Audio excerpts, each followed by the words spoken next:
Tata গ্রুপের একটি company যেটির নাম টাটা ইনভেস্টমেন্ট, এই স্টকটি এখন ফেস ভ্যালু 10 আছে।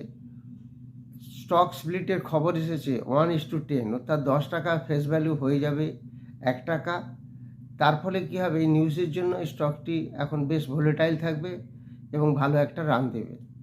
এই কোম্পানির এফআইআই হোল্ডিং ইনক্রিজ করছে এবং কোম্পানির কোনো ডেপ নেই, যার ফলে কোম্পানির ডেপ নেই এবং এফআইআই স্টকটি ইনক্রিজ করছে হোল্ডিং। এবং শুধু তাই নয়, প্রমোটারের কাছে 73% শেয়ার আছে। Tata investment 1:10 stock split.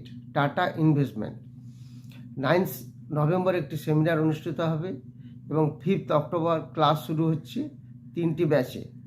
আপনারা যারা ইন্টারেস্টেড হোয়াটসঅ্যাপে যোগাযোগ করবেন।